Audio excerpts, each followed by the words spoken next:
নমস্কার সুধী সুপ্রিয় দর্শক মণ্ডলী, ভোরের আলো ইউটিউব নিউজ চ্যানেলে আপনাদের সবাইকে স্বাগত।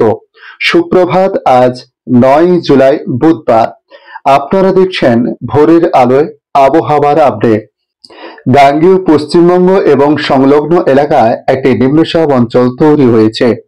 পাশাপাশি সক্রিয় রয়েছে একটি ঘূর্ণাবর্ত, যেটি আগামী আরো 24 ঘন্টায় ক্রমশ উত্তর পশ্চিমে ঝাড়খণ্ড এবং উত্তর ছত্তিশগড়ের দিকে এগোতে পারে বলে জানানো হয়েছে। আসছি বিস্তারিত খবরে।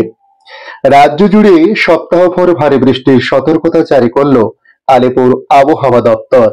নিম্নচাপ এবং ঘূর্ণাবর্তের জেরে আগামী 2 থেকে 3 দিন দক্ষিণবঙ্গের বেশ কিছু জেলায় ভারী থেকে অতি ভারী বৃষ্টির সম্ভাবনা রয়েছে বলে জানিয়েছে আলিপুর।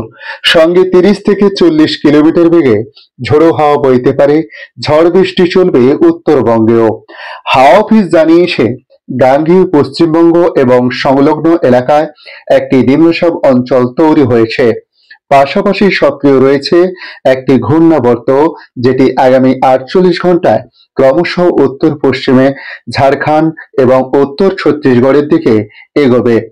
মৌসুমী অক্ষরেখা বঠিন্ডা, রোহতক, কানপুর, ডালটনগঞ্জ এবং গাঙ্গেয় পশ্চিমবঙ্গের নিম্নচাপ অঞ্চলের কেন্দ্র বরাবর দক্ষিণ পূর্ব উত্তর বঙ্গোপসাগর পর্যন্ত বিস্তৃত রয়েছে। তাছাড়া রাজ্যে এমনিতেই সক্রিয় রয়েছে মৌসুমী বায়ু। এসবের জেরে সপ্তাহভর কলকাতা সহ দক্ষিণবঙ্গের বিস্তীর্ণ অংশে ঝড় বৃষ্টি চলবে বলে জানানো হয়েছে। কোথাও কোথাও ভারী থেকে অতি ভারী বর্ষণের সম্ভাবনাও রয়েছে। 7 থেকে প্রায় 20 সেন্টিমিটার পর্যন্ত বৃষ্টিপাতের কথা বলা হয়েছে।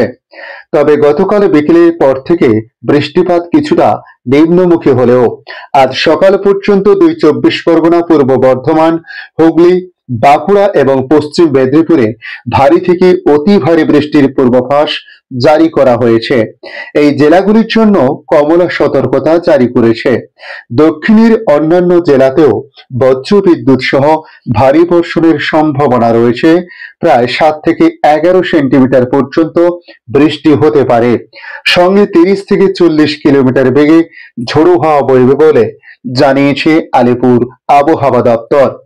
আজ ঝড় বৃষ্টি চলবে একাধিক এলাকাতে।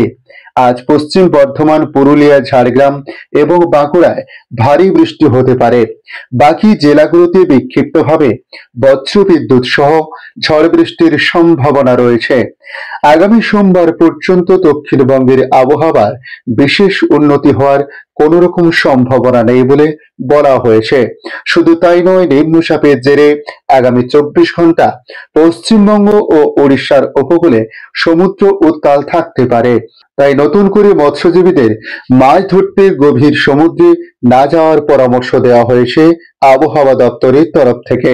এদিকে উত্তরবঙ্গের ক্ষেত্রে ভারী বৃষ্টির পূর্বাভাস জারি করল আবহাওয়া দপ্তর। তারা জানিয়েছে, আজ ভারী বৃষ্টির সম্ভাবনা রয়েছে জলপাইগুড়ি, কালিম্পং ও আলিপুরদুয়ার জেলাতে। রবি ও সোমবার জলপাইগুড়ি, দার্জিলিং, কালিম্পং ও আলিপুরদুয়ারে ভারী বৃষ্টির পূর্বাভাস রয়েছে। এর মাঝে সারা সপ্তাহ জুড়েই কম বেশি ঝড় বৃষ্টি চলবে। সোমবার রাত থেকে নাগাড়ে বর্ষণ হয়ে চলেছে কলকাতা সহ দক্ষিণবঙ্গের বিস্তীর্ণ অংশে। গত 24 ঘন্টায় আলিপুরে 81.6 মিলিমিটার, দমদমে 99.3 মিলিমিটার এবং সল্টলেকে 88.3 মিলিমিটার বৃষ্টি হয়েছে। কলকাতার বেশিরভাগ রাস্তা জলমগ্ন। Lalbazar, Fears lane, B B Ganguly street, central avenue, north port থানা এলাকা সহ বিভিন্ন জায়গায় জল জমে গিয়েছে। কোথাও কোথাও জল হাঁটু ছুঁয়েছে। ফলে উত্তর থেকে দক্ষিণ কলকাতায় প্রায় সর্বত্রে কম বেশি ভোগান্তিতে পড়েছে শহরবাসী।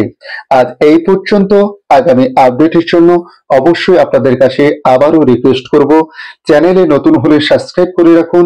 পরবর্তী আপডেটগুলি তাহলে অতি সহজে আপনাদের কাছে পৌঁছে যাবে। পাশাপাশি যদি ভিডিওর কোনো অংশে আপনাদের কিছুটা প্রয়োজনীয় মনে হয়, তাহলে অবশ্যই একটি লাইক করতে পারেন। ধন্যবাদ।